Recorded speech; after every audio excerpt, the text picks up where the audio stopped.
ညဘက်ကြီးအမောင်ထဲမှာအဲ့ဒီလူကတိတ်တဆိတ်ပဲသူ့ရဲ့ကြာကန်တဲကိုငါးမန်းတွေအပြစ်တင်ထားတဲ့ထရက်တာတစ်စီးမောင်းသွင်းလိုက်တယ်နောက်တနေ့မနေ့ကျတော့အမြဲတမ်းအခွင့်အရေးချောင်းနေတဲ့အိမ်နီးနားချင်းမိန်းမကတမင်တက်တက်ပဲသူ့ဘဲတွေကိုကြာကန်တဲလွတ်လိုက်ပြန်ရောကြာဘူးလေးတွေကိုစားဖို့ပေါ့ဒါပေမဲ့သူမသိလိုက်တာကအဲ့ဒီဘဲတွေဟာငါးမန်းတွေအတွက်စားစရာဖြစ်သွားတော့မယ်ဆိုတာပဲတကယ်တော့ဒီလူကရွာမှာအေးကတော်တော်များတဲ့ကြာကန်တွေကိုငှားထားတာဒါပေမဲ့အဲ့ဒီတော်ကြီးကသူ့ဘဲတွေကိုတမင်လွတ်ပြီးပြဿနာချဒါလည်းအရေးသွေးကောင်းတဲ့ကြာဘူးတွေအများကြီးပျက်စီးကုန်တာပေါ့ရက်ပိုင်းတွင်းမှာလည်းအဲ့ဒီလူဟာငွေတောင်းတဲ့ချီပြီးဆုံးရှုံးသွားတယ်အဲ့ဒါနဲ့သူလည်းမအောင်နိုင်တော့ပဲအတော်ကြီးစီသွားပြီးရှင်းခိုင်းတော့တာပေါ့ခေချွန်းကြီးဘာလို့မနဲ့စောစောစီစီမျက်နှာကြီးပုတ်သွင်းနေရတာလဲဘသူကမင်းကိုစိတ်ဆိုးအောင်လုပ်လို့လဲဒေါ်လေးလူပစ္စည်းစစ်စားပြီးပွဲကြည့်မနေနဲ့တော့ဒေါ်လေးရဲ့ဘဲတွေအားလုံးကျွန်တော်ကန်ထဲရောက်နေပြီးကြာဘူးလူလေးတွေနဲ့ကြာရက်တွေအကုန်ကိုက်ဖြတ်ခံထားရတယ်အခုချက်ချင်းသွား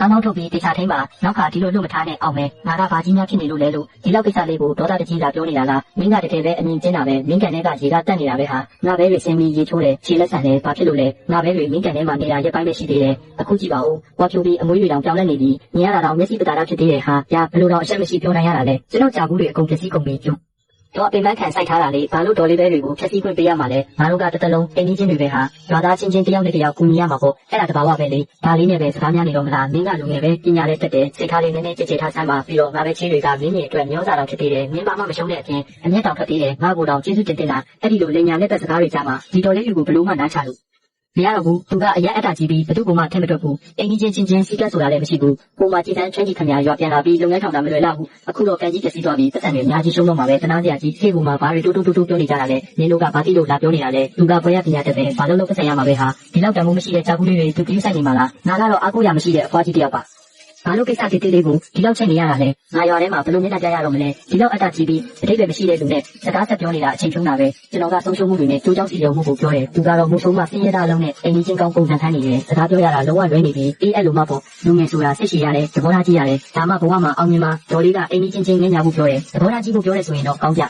ဒီလေကျွန်တော်ဒေါ်လေးပြောတဲ့အတိုင်းအိမ်ကြီးချင်းကောင်းပြီးသားအောင်လုပ်ပေးမယ်ဒီနေ့ကစပြီးကံပေးမှာနေတိုင်းစောင့်ကြည့်မယ်ဒေါ်လေးရဲ့ဝါဖြိုးနေတဲ့ဘဲတွေအတွက်အထူးအာဟာရမီနူးတစ်ခုပြင်ဆင်ပေးမယ်ကြည့်ကြသေးတာပေါ့အာချန်ချွမ်းမနေ့စောစောစီစီပါကိစ္စရှိလို့လဲထိုင်ပါဦးညမနေနဲ့ကြာကန်တွေဘလို့လဲထူးထူးခြားခြားပါရှိလို့လဲဦးလေးတွေအလုပ်တွေခဏထားလိုက်ပါဦးကျွန်တော်ဒီမနေ့အရေးကြီးတဲ့ကိစ္စတစ်ခုပြောစရာရှိလို့လာတာအဲ့ဒီဒေါ်လေးလူကအကုန်လျှောက်ပြောနေတာဘဲချီကမျောစာဖြစ်တယ်ဆိုပြီးစွပြောနေတယ်သူနဲ့စကားပြောလို့ကိုမရဘူးအေးကွာတကယ်တော့လူခွေးလန်ကလည်းလုံပါတယ်သူလောက်တာတကယ်ကိုမကောင်းဘူးဒါပေမဲ့ချန်ချွမ်းငါအမှန်တိုင်းပြောမယ်အမှားမှန်ကိုတော့အားလုံးသိကြတာပဲဒါပေမဲ့ဒါကိုတကယ်တမ်းဖြေရှင်းမှုကြတော့မလွယ်ဘူးချက်ကနေလုံးလိုက်လို့မရဘူးလေဦးလေးကျွန်တော်နားမလည်ဘူးဘာလို့ခက်နေရတာလဲသူ့ဘဲတွေကကန်ရက်တဝက်ချုပ်ကိုဖျက်ဆီးလိုက်ပြီးတက်တေတွေကအထင်ရှားပဲကျွန်တော်ကိုယ်တိုင်လည်းမြင်တယ်အရှုံးကလည်းမျက်စိရှိပါတယ်တကယ်ပဲဘယ်သူမှဘာမှမလုပ်ပေးနိုင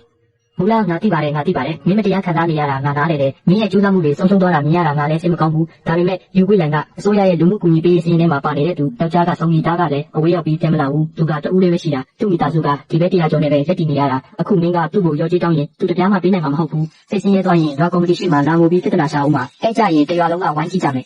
ယ်ကော်မတီအတွက်လည်းမျက်နှာပြက်စရာပဲအခြေတွေကထိမရဖြစ်သွားလိမ့်မယ်ဦးလေးသူကအကူအညီရနေတဲ့သူဖြစ်ုံနဲ့အခြားသူကိုဒီလောက်နိုင်ရှင်းလို့ရသလားသူများရဲ့ကြိုးစားမှုကိုချက်စီပိုင်ခွင့်ရှိသလားကျွန်တော်ရင်းနှီးရော9000ဆုံးရှုံးသွားပြီအဲ့ဒါကျွန်တော်စီမှာရှိသမျှအကုန်ပဲအခုတော့ဘာမှမတတ်နိုင်ပဲတိတ်မိတ်ခံစားနေရမှာလားဘယ်သူမှတရားမျှတအောင်မလုပ်ပေးနိုင်ဘူးလားငါကအဲ့လိုပြောတာမဟုတ်ပါဘူးသူ့ဘက်ကပါနေရလည်းမဟုတ်ဘူးခြေတစ်ခုတော့ရှိတယ်ချမ်းကြီးမင်းကံပေးပတ်ပတ်လည်းမှာဝလုံးတွေနဲ့ပိုက်တွေတေချာကာလိုက်ချန်စီကိုခိုင်ခိုင်မာမာရှိရင်ဘဲတွေဝင်မရတော့ဘူးပြီးတော့ဆုံးရှုံးမှုတွေအတွက်ငါမျိုးတွေကိုအကူအညီတောင်းပေးမယ်အဲ့ဒါဆိုအားလုံးအဆင်ပြေသွားမှာပေါ့အဲ့ဒီလိုတောင်းရှောင်းတဲ့စကားတွေကိုကြားတော့ကျွန်တော်တကယ်စိတ်ပြတ်သွားတယ်အဲ့ဒီမှာတင်ကျွန်တော်အကုန်မြင်သွားပြီဒီမှာတကယ်တရားမျှတမှုဆိုတာမရှိဘူးဒီလိုတတ်နေတဲ့သူကပဲအမြဲရှုပ်ပေးရတယ်အရှက်မရှိတဲ့သူတွေကပဲအမြဲနိုင်ရနေတယ်အတန်ကျဲတဲ့သူကအမှန်ဖြစ်ပြီးကျူးကြဦးစားလုပ်တဲ့သူကပဲမတရားခံရတယ်ဦးလေးရဲ့စေတနာနဲ့အကြံဉာဏ်ကိုကျွန်တော်နားလည်ပါပြီဒါပေမဲ့ဒီကိစ္စကိုကျွန်တော်ကိုယ်တိုင်ပဲဖြေရှင်းမယ်ဦးလေးကိုဒုက္ခမပေးတော့ဘူးဆန်းကြီးစိတ်လိုက်မှမလုပ်နဲ့ဦးအားလုံးကအိမ်ကြီးချင်းတွေပဲစက်တိုင်ရဲ့အရန်ပြတ်အောင်မလုပ်ပါနဲ့နောက်မှပြင်ရခက်လိမ့်မယ်စီးတန်းတွေနဲ့ကျိုးကြောင်းပြတ်ချက်တွေကအလုံးမဖြစ်ဘူးဆိုရင်ကျွန်တော်ဟန်နေပဲကျွန်တော်နေလေးကိုကာကွယ်ရတော့မယ်ကျွန်တော်စာဝတ်နေရေးကိုဖြစ်စည်းတဲ့သူဟာဥပဒေတိုင်းအကုန်ပြံပေးရစီမယ်တရားမှမလျှော့စေရဘူးဝိုင်းချီမင်းနဲ့ပြောစရာရေးကြည့်တာရှိတယ်ပြောလေမင်းလေးမှလူရှိလားမရှိဘူးဘာဖြစ်လို့လဲမင်းတန်ကတမျိုးပဲဘသူကမင်းကိုဒုက္ခပေးလို့လဲကိုကြကန်ကိစ္စမှာပဲကျွန်တော်ကောင်းကောင်းပြောတယ်အလျှော့လည်းပေးတယ်ဒါပေမဲ့မရဘူးအဲ့ဒါကြောင့်ကိုနီးကိုဟန်ပဲတုံးတော့မယ်မင်းကခရိုင်ထဲမှာအထူးထွေးဆန်ဝင်းမြွေလုပ်နေတာကြာပြီပဲလူသိတယ်များတယ်တခုပဲမင်းနဲ့အဲ့ဒီဘဲတွေကိုဘသူမှမသိအောင်သက်တည်လည်းမကြံအောင်လုံးဝအနားယူစေဖို့စိတ်အဲ့ရတဲ့နည်းလည်းရှိတာအိမ်ကြီးချင်းကောင်မလေးရဲ့ဘဲအုပ်ကြီးကိုတကောင်မကြမ်းအစအနားဖြောက်ပေးလို့ရတယ်ဘယ်သူမှလည်းအပြေရှားလို့မရစေရဘူးဟာမင်းမလုံးမလို့လဲဆိုတာငါရေးမိတယ်နီးလက်တော့ရှိတယ်ဒါပေမဲ့ချန်ချွန်းရမင်းကနာမည်ကြီးတက္ကသိုလ်ကဖွဲ့ရထားတဲ့အကြောင်းသားပဲဘလို့တော့အကျက်ရိုက်သွားလို့ဒီလိုမျိုးအောက်တန်းကြတဲ့နီးလန်းတွေစဉ်းစားနေရတာလဲမင်းစဉ်းစားထားတဲ့နီးလန်းတွေကအပေါက်တွေကြီးပဲတစ်ချက်လောက်စစ်လိုက်တာနဲ့အကုန်ပေါ်ကုန်မှာနောက်ဆုံးတော့မင်းပဲအရှုံးပေးလိုက်ရပြီးကိုကတော့ တွင်နဲ့ဆွဲထက်တယ်လို့ဖြစ်သွားလိမ့်မယ်အဲ့ဒီလိုလူရုံမှာဆန်ပြီးလူငွေမရှိတဲ့အိမ်ကြီးချင်းမျိုးကိုရင်ဆိုင်ဖို့အတွက်ဒီလိုနီးလက်ညံ့တွေသုံးစရာမလိုဘူးတကယ်ကိုအထာကျကျအကွက်စင်ပြီးသူတို့မှပြောစရာစကားမရှိအောင်ရုံးမထွက်နိုင်အောင်လုပ်လို့ရတယ်အထာကျကျဆိုတာဘာကိုပြောတာလဲငါတော့အခုထိမျက်စိလည်းနေတော့ပဲငါရဲ့ဆုံးရှုံးမှုတွေကိုပြန်ရဖို့နဲ့ဒီပြဿနာကိုအမြန်ရှင်းချင်တာပဲသိတယ်ထပ်ပြီးအနိုင်ကျင့်မခံချင်တော့ဘူးအများကြီးမစင်စားနဲ့အခုဘယ်မှမသွားပဲအိမ်မှာပဲငင်းငင်းလေးနေချန်ထားပိတ်ပြီးငါ့ကိုစောင့်နေနောက်တစ်နာရီဆိုငါရောက်ပြီးငါတို့အားလုံးအတွက်အကောင်းဆုံးဖြစ်မဲ့အစီအစဉ်တစ်ခုဆွဲကြတာပေါ့အေးပါငါအိမ်မှာစောင့်နေမယ်မလားမချင်းမပြန်တဲ့ဦးဖုန်းထဲမှာပြောပြတဲ့အခြေအနေတွေကိုငါနားလည်ပြီးသူကကိုယ့်ကိုအရင်မထိရင်ကိုကလည်းဘာမှလုပ်မှာမဟုတ်ဘူးအဲ့ဒီလိုလူရှုပ်လူပွေမျိုးကိုကင်တွယ်ဖို့ငါမှအပိုင်းလေးလည်းရှိတယ်မင်းကစောစောကလေးကအထာတွေဘာတွေပြောနေတာဘယ်လိုကင်တွယ်ရမလဲဆိုတာအခုထိငါ့ကိုရှင်းရှင်းလင်းလင်းမပြောသေးဘူးတကယ်ပဲအားနဲ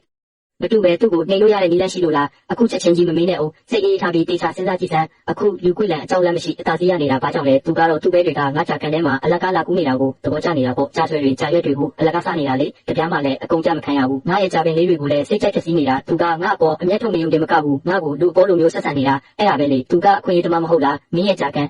်ကိုတုံးပြီးသူ့ဘဲတွေကိုအလာကားအဝကျွေးချင်နေတာလေဒါဆိုရင်ငါတို့ကလည်းသူ့စိတ်တိုင်းကြဖြစ်အောင်လုပ်ပေးလိုက်မယ်အဝစားခိုင်းလိုက်နောက်ဆုံးမှသူကိုယ်တိုင်အောင်လိုက်ရပြီးဘာမှပြန်မပြောနိုင်တဲ့အထိဖြစ်သွားစေရမယ်ငါပို့ပြီးစဝေစဝါဖြစ်လာပြီးမင်းပြောတာကအဲ့ဒီဘဲတွေကိုငါကြာကန်ထဲမှာဆက်ပြီးအလာကားစားတော့ဖြစ်စီခွင့်ပေးရမယ်လို့ပြောတာလားငါရဲ့အရင်တွေလည်းမရှိတော့တဲ့အပြင်နောက်ထပ်ဆုံးရှုံးမှုတွေပိုကြီးသွားမှာပေါ့အဲ့ဒါငါကဘာအတွက်လုပ်ရမှာလဲအလာကားစားခိုင်းတာမဟုတ်ဘူးမင်းဘက်ကနေအဲ့ဒီဘဲတွေကိုအချိန်မှန်နေရာမှန်တေချာအစာကျွေးရမှာသူတို့ရဲ့အကြိုက်ကိုမင်းကကင်ထားရမယ်မနှက်ချင်မနှက်ကြရင်မျိုးတွေကအကြီးဆုံးအစာဆိုင်ကိုတွားလိုက်တခြားဟာတွေမဝယ်နဲ့ဈေးကြီးဆုံးနဲ့အဆင့်မြင့်ဆုံးအသားတိုးပဲစာကိုပဲရွေးဝယ်အာဟာရဓာတ်တွေအပြည့်အဝပါတာမျိုးကိုပဲရွေးပတ်စံကိုနှမျောမနေနဲ့အကောင်းဆုံးကိုပဲဝယ်ခဲ့ပြီးရင်မနှက်တိုင်းနဲ့ညနေတိုင်းယူကွေ့လန်မသိအောင်ကြာကန်ရဲ့ရေတိမ်တဲ့နေရာတွေမှာအဲ့ဒီစာတွေကိုကတ်ကျွေးလိုက်ငါကောင်းတဲ့ရေဝင်သွားပြီလားမသိဘူးငါပတ်စံနဲ့သူဘာရဲ့ဘဲတွေကိုအလကားကျွေးရမယ်ဟုတ်လားငါကတောင်းနဲ့ချီပြီးရှုံးထားတာနော်အခုထပ်ပြီးပတ်စံကိုရအောင်မလားငါကလူတုံးကြီးဖြစ်သွားမှာပေါ့မင်းစောစောစီစီညင်းမနေနဲ့ဦးငါပြောတာကိုအဆုံးထိနားထောင်စမ်းပါမင်းတပြားမှအလကားမကုန်စေရဘူးနောက်ဆုံးကြရင်ယူကွေ့လန်ကိုပါမင်းကပြန်ပြီးချုပ်ကင်နိုင်လိမ့်မယ်ဘဲဆိုတဲ့တတော်ကအစားအသောက်အင်မတန်ရွေးတာမင်းကအကောင်းဆုံးစာတွေကို3ရက်ကနေ9ရက်လောက်ဆက်တိုက်ကျွေးလိုက်ရင်သူတို့ရဲ့ပါဇက်ကအဲ့ဒီရတာကိုဆွဲသွားလိမ့်မယ်အဲ့ဒီလိုဖြစ်သွားပြီဆိုရင်မင်းရဲ့ကြာပင်တွေကြာရွက်တွေကိုသူတို့လက်အောင်ကြည့်မှာမဟုတ်တော့ဘူးအဲ့ဒီလိုဆိုရင်မင်းရဲ့ကြံနေတဲ့ကြာပင်တွေအလိုလိုပေးတင်သွားပြီမဟုတ်လားအဲ့ဒါကခြံစည်းဥခတ်တာထက်အစပေါင်းများစွာပိုပြီးစိတ်ချရတယ်အင်းအဲ့ဒါလည်းဟုတ်တာပဲတစ်စိတ်တစ်ပိုင်းဆုံးရှုံးတာကအကုန်လုံးပျက်စီးရထက်တော့တာတာပေါ့ဒါပေမဲ့ယူကွေ့လန်ကပတ်စံတပြားမှမကုန်ပဲအကောင်းစားအစာတွေစားနေရတော့ငါကမကျေနပ်နိုင်ဘူးဘသူကသူ့ကိုအလကားပေးစမယ်လို့ပြောလဲဒါကအလျှော့ပေးတာမဟုတ်ဘူးဒါကသူ့ကို၆တဲ့တွန်းပို့နေတာချန်ချွမ်းမင်းကတက္ကသိုလ်တက်ခဲ့တာပဲအသားတို့ဘဲတွေမှာဖြစ်တတ်တဲ့ယောဂတွေအကြောင်းမကြားဘူးလားဘဲတွေကိုအစာကျွေးတာကစနစ်တကျရှိရတယ်စိတ်ကြိုက်လျှောက်ကျွေးလို့မရဘူးဘဲငွေရမှာအဲ့ဒီလိုလှုပ်ဝက်ချက်တွေရှိသေးတာလားအခုမင်းလုပ်နေတာကအဲ့ဒီဘဲတွေကိုအကန့်အသတ်မရှိအစာတွေကျွေးနေတာမင်းရဲ့ကြာကန်ကလည်းကျဲတော့ဘဲတွေကဟိုကူတီကူနဲ့အင်အားတွေသုံးနေရတယ်အဲ့ဒီလိုဆိုနောက်ဆုံးမှဘာဖြစ်သွားမလဲသိလားအာဟာရတွေအလွန်ကြိုးစားပြီးတော့လေ့ကျင့်ခန်းတွေအများကြီးလုပ်ရတဲ့အခါအဲ့ဒါကဘဲငွေတာမဟုတ်တော့ဘူးသူတို့ရဲ့ကိုရင်းအင်္ဂါတွေကိုဖျက်ဆီးပစ်တာနဲ့အတူတူပဲအဲ့ဒါတွေမကသေးဘူးဘဲတွေအရန်ဝလာတဲ့အခါမှာယောဂတွေအလွယ်တကူဝင်လာတတ်တယ်အဓိကအချက်ကတော့ဥလုံးတွေတိတိတတ်တာကျဆင်းသွားမယ်အမွေးမြင်တွေကလည်းဖွာလန်ကျဲပြီးရုပ်ဆိုးသွားလိမ့်မယ်ဈေးထဲသွားရောက်ရင်တော့ဈေးကောင်းရမှာမဟုတ်ဘူးပြီးတော့သူတို့ရဲ့ပါဇက်ကအကောင်းစားတွေပဲစားတတ်သွားပြီဆိုတော့နောက်ပိုင်းမှာယူကွေ့လန်ကဈေးပေါ်တဲ့အစာတွေကျွေးရင်သူတို့လုံးဝစားမှာမဟုတ်တော့ဘူးအဲ့ဒီကြရင်ဘဲတွေကအစာပဲကုန်မယ်အသားလည်းမတိုးဦးလည်းမူးတဲ့ဘဝရောက်သွားလိမ့်မယ်ယူကွေ့လန်တယောက်အရှုံးပေါ်ပြီးယူသွားစေရမယ်အဲ့ဒီအချိန်ကြရင်မင်းကအစာလေးကင်ပြီးဘေးမှာရက်နေလိုက်ရုံပဲဘဲတွေကမင်းနောက်ကိုခွေးလေးတွေလိုလိုက်လာလိမ့်မယ်ဟာဟာဒါကဥပဒေလည်းမချိုးဖောက်ဘူးရန်လည်းဖြစ်เสียမလို့ဘူးအကွက်စစ်စစ်နဲ့သူ့ကိုဒုက္ခပေးလိုက်တာပဲတကယ်ကိုအစင်းရင်းနဲ့နီလန်းပဲညီလေးမနဲ့စောစောစီစီဘာစာတွေလိုချင်လို့လဲစက်စာလားဘဲစာလားငါအကောင်းဆုံးတွေကိုညှို့ပေးမယ်အကိုကြီးမိတ်ဆက်ပေးနေကြရမလို့ဘူးဒီဆိုင်မှာအကောင်းဆုံးနဲ့အစစ်အမြင့်ဆုံးအသားလုံးပဲစာကိုပဲပေးအသားမြန်မြန်တိုးနေမဲ့ဟာမျိုးပဲလိုချင်တယ်တခြားတာမန်စာတွေမလိုဘူးဟိုညီလေးကငငယ်ရွယ်ရွယ်နဲ့တော်တော်နားလဲတာပဲငါတခုတော့တတိပေးရစီဘဲတွေကိုအဲ့ဒီလောက်အကောင်းစားတွေအလွန်ကျွံ့ကျွေးရင်ပြဿနာတက်တယ်ညီလေးကဘဲတွေကိုမြန်မြန်ရောင်းချင်လို့မဟုတ်လားဟုတ်တယ်အကိုကြီးအိမ်မှာပတ်စံရေးပေါ်လိုနေလို့ဒီဘဲတွေကိုမြန်မြန်ဝအောင်လုပ်ပြီးဈေးကောင်းရအောင်ရောင်းထုတ်ချဒီလိုပါအဲ့ဒီလိုဆိုရင်တော့ဒါကိုပဲယူသွားတလန်းလုံးမှာဒီအစာကအပြင်းဆုံးပဲဒါကိုကျွေးရင်15ရက်အတွင်းမှာဘဲတွေကတိတိတတ်တာဝလာလိမ့်မယ်ဒါပေမဲ့တတိတော်ထားဦးငါလိုချင်တာလဲအဲ့ဒီလိုပြဿနာတက်မဲ့ဟာမျိုးပဲဘယ်တော့ပဲဖောက်ပြန်သွားပါစေအာနိတိန်ကောင်းရင်ပြီးတာပဲဒီတအိတ်ကိုဘယ်တော့လဲ300ပဲဒါကစက်ရုံကတိုက်ရိုက်လာတာအာမခံတယ်ဈေးကတော့မနှဲဘူးပဲဒါပေမဲ့ဒါကအလကားသုံးတာမဟုတ်ဘူးဒါကအသေးချာရင်းနှီးမြုပ်နှံတာကဲအိတ်တစ်ဆက်လုံးအရင်ပေးကားပေါ်တန်းတင်လိုက်တော့ဗျဘူကွေ့လန်ကိုတော့လုံးဝအတိမခံနိုင်ဘူးဒီအိတ်တွေကငါရဲ့လက်စားချေဖို့မျောလင်းချက်တွေပဲအရသာကရှယ်ပဲဟိအနက်တင်တင်လေးချက်ချင်းစားချင်စရာမင်းတို့တွေမကြိုက်ဘူးဆိုတာမဖြစ်နိုင်ဘူးငါကြဆန်းအစားပုတ်လေးတွေငါအထူးပြင်ဆင်ပေးထားတဲ့တံပိုးကြီးထိတ်တန်းပွဲကြီးကိုအားရပါရစားချဆန်းမှာကြည့်ရတာဘဲပေါက်လေးတွေကငါပေးတဲ့လက်ဆောင်ကိုတော်တော်ချက်ကုန်ရတယ်ဒီကောင်ချန်ချွမ်းမင်းရဲ့ကြာကန်ကိုမြင်မြင်သွားကြည့်ဦးကောက်အောင်ချင်မှာဘာရဒနာတွေမြုပ်နေလို့လဲငါပဲအုပ်စုကိုကြည့်ဦးသူတို့အကြိုက်ဆုံးကြာရက်နှုတ်တွေကိုတော့မစားတော့ဘူးဘာဖြစ်နေမှလည်းမသိပါဘူးငါလည်းမသိဘူးဗျ UND ချင်းဒါတော့လက်တလောရေစီးကြောက်တက်အောက်ချိန်မှာအပင်လူတွေအစ်ပေါက်လာတာဖြစ်မယ်အဲ့ဒါကကြာပင်ပေါက်ထက်ကိုစားကောင်းလို့ဘဲတွေအကြိုက်ဖြစ်သွားတာနေမှာအဲ့ဒါကြောင့်သူတို့ကအပင်လူပဲလူစားပြီးကြာပင်တွေကိုမဖြတ်စည်းတော့တာအမှလေးဒါကတော့တကယ်သတင်းကောင်းပဲဟာဟာဟာငါအစတည်းကပြောသားပဲမင်းရဲ့ကြာကန်ကရင်မြေတော့တောင်ကောင်းနေနေရပါဆိုမှပြန်တဲ့ကတွဲရရင်မုံပင်တွေကတော့တခြားအိမ်ကအကောင်းစားအစာတွေထက်ပိုမွေးနေသေးတယ်တပြားမှလည်းအကုန်မခံရဘူးတဘာဝရေရှင်မှာစုချောင်းထားတာမိကုံရဲ့အကောင် စားစင်းနဲ့အပြတ်တက်ရောင်းရတော့မှာအားလုံးကဒီကြာကန်ရဲ့ကျေးဇူးတွေကိုဟာဟာစားကြစမ်းအားရပါရစားကြစမ်းငါပဲတွေကိုကြည်စမ်းချန်ချွမ်းမင်းရဲ့ကြာကန်ကတကယ်ရတနာနေပဲတရားမှမဆိုင်ရပဲဝါဖြူနေတာနှစ်ကုန်ရင်ချမ်းသာပြီးကိုယ်တိုင်ရင်ငါကဘဲမွေးလာတာဆယ်စုနှစ်ချီနေပြီတစ်ချက်ကြည့်ုံနဲ့တင်သိတယ်မင်းရဲ့ဘဲတွေဝါတာကပုံမှန်မဟုတ်ဘူးသူတို့တိတ်မလို့ချားနိုင်တာကိုလည်းကြည့်ဦးမင်းတတိထားမှဖြစ်မယ်ပြဿနာတစ်ခုခုဖြတ်မနေပါစေနဲ့အန်တီကဘာတိလို့လဲအမြင်မရှိတာဘဲတွေဝါလုံးလုံးမလုပ်ချင်ဒါကအစင်းနဲ့အမျိုးသားမို့လို့ပေါ့ကြည်စမ်းတောင်ချင်းစီကအစီတွေတရှုရှုနဲ့ဒါကဈေးကောင်းရမယ်နိမိတ်ကောင်းပဲငါပဲအကြောင်းငါတိဆုံးအန်တီရောက်ဖို့ဆရာမလိုဘူးသူများကိစ္စဝင်မပါရင်ရပြီကြည့်ရတာအကျိုးတက်ရောက်မှုရှိနေပြီပဲဒီအစားကတကယ်မိုက်တယ်မလို့နဲ့ဦးဒါကအစပဲရှိသေးတယ်တကယ်ပွဲကောင်းကနောက်မှလာမှတလားစာပရိုတိန်းနဲ့အဆီတိုးစာတွေကုန်ခါနေပြီဘဲတွေကကြာတန်ကိုမဖြတ်စီတော့ငါကြပင်တွေလည်းဖြည်းဖြည်းချင်းကြည့်လာပြီသူတို့အိမ်ကဘဲတွေကလည်းအသားတွေထောင်းပြီးအတွက်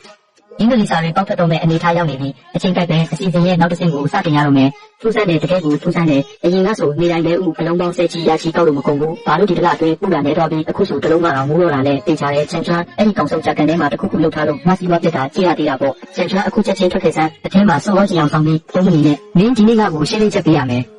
UND ရာဒီဦးကလည်းပူရတဲ့အထဲဘာလို့အုံထားနေတာလဲဘာတော့ပြီးတော့လို့ဒီကြီးတကူတကပြေးလာရတာလဲမင်းကဘူးဘာမှမသိတယ်လို့လာမလုံးနဲ့အမှန်တိုင်းပြောမင်းကွယ်ရမှာမတမားတဲ့မိလန်းသုံးပြီးကြက်ကန်တဲ့အားစီးတွေထည့်ပြီးငါပဲတွေကိုတမင်တက်တက်လုပ်ချင်တာမလား UND စကားကိုရှောက်မပြောပါနဲ့ငါကန်တဲ့စိတ်ထက်ပြီးဘာရမှာလဲကန်ထဲမှာကောင်းကောင်းကြီးနေတဲ့ကြပင်တွေအများကြီးရှိတာကိုငါကကိုပြန်ဒုက္ခပေးမလားငါဘာမှမသိဘူးမင်းရဲ့ကံမှာပြဿနာရှိတာငါပဲတွေအရင်ကနေတိုင်းလားမင်းရဲ့ကံမှာတလားတော့လဲနေရောချက်ချင်းကြီးလုံးဝမလို့ဘူးဒါမင်းကြောင့်မဟုတ်ရင်ဘယ်သူကြောင့်လဲ UND မင်းပြောတာဘယ်လိုမှယုံကြည်မရှိဘူးဘဲအုပ်စုကြီးယုံကြည်ရဲ့အမှုလို့တာရေတူးနဲ့ဘာမှမဆိုင်ဘူးအားလုံးကမင်းတို့ကျွေးမွေးဆောင်ရှောက်မှုပြဿနာပဲတေချာပြန်စဉ်းစားကြည့်ဦးမင်းရဲ့ဘဲတွေကတကောင်ချင်းစီအစီအဝေးနေတာဒါကအာဟာရလိုခဲ့ပြီးလက်ကျင်ကမလုပ်လို့အမှုနိုင်တော့တာဒါကမွေးမြူရေးတမားတိုင်းကြည့်တဲ့အခြေခံဘုထုတာပဲသူများကနားမလွဲနဲ့အစားကောင်းလို့ဟုတ်လားမဖြစ်နိုင်တာသူတို့ကနေတိုင်းမင်းရဲ့ကန်တွေကတော်ရရေမော်နဲ့ကြာရွက်လူပဲစားတာအဲ့ဒါကဘာအာဟာရရှိမှလဲအဲ့ဒါတော့ငါလည်းမသိဘူးလေငါကန်တွေကတဘာဝရေမော်တွေကအာဟာရတအားလုံးကဲနေလို့ဖြစ်မှာပေါ့မင်းတကယ်စိတ်ကူနေရင်ငါစကားနားထောင်ဒီနေ့ရက်တွင်ဘဲတွေကိုအကုန်ချန်တဲ့ပိတ်ထားရေလည်းလုံးဝမလွတ်နဲ့ပြီးတော့အင်းဒီကြီးရဲ့အချင်းချန်တွေတွေးပြီးဘိုက်ထဲကအစီအတွေကိုချစ်ဖြတ်ပြီးတေချာလေးပြုစုလိုက်ရင်ဖြည်းဖြည်းချင်းပြောင်းလာလိမ့်မယ်ဟုတ်တယ်ဒီပြဿနာလေးကိုမဖြေရှင်းနိုင်ကြမရှိဘူးတိရစ္ဆာန်အုပ်စုကငါ့ကိုလာနိုင်စားလို့ရမလားဟာ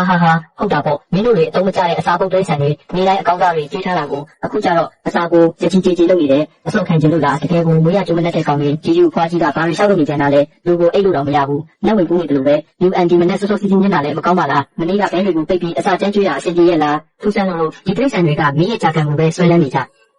အတင်းသားလည်းမရဘူးငါတော့လုံးဝလက်လျှော့လိုက်ပြီးရပါတယ် UND သူတို့နေချင်းရင်လည်းပေးနေလိုက်ပါဘာပဲဖြစ်ငါကြပင်တွေကလည်းအကုန်လုံးတမနေပြီဆိုတော့ဖြည့်ဆည်းပါမပူရတော့ဘူးအေဝါဒေတာတွေပဲအပြန်အလှန်ကူညီဆောင်ရှောက်ရမှာပေါ့အားမနေပါနဲ့ဒီနေ့ချန်ချွမ်းကဘာလို့ဒီလောက်စကားပြောရတာအဆင်ပြေနေတာလဲတလားပွဲကြာဆင်ထားတဲ့ထောင်ချောက်ကအချိန်ကိုက်ပဲနောက်ဆုံးအဆင်ရောက်လာပြီးဒီမျိုးသူတွေကအချိန်ကိုက်ရောက်လာတာပဲတလားလောက်ဆောင်ခဲ့ရတာအခုမှလှုပ်ရှားရတော့မယ်ကောင်းပြီ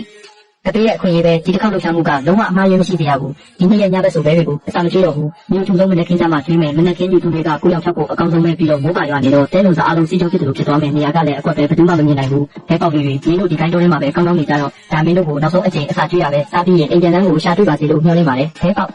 လေးတွေပြပါစားကြရလားမသိဘူးဒီဝေးရပြီးရင်တော့တဲလုံစားအားလုံးအစာနဲ့မကြအောင်စီးကြောသွားပြီးကြောက်တယ်လေပြီးသွားပြီးချန်ချွမ်းမင်းနဲ့ထွက်လာဦးဒုက္ခရောက်ပြီးပြဿနာအကြီးကျယ်တက်ပြီးဖို့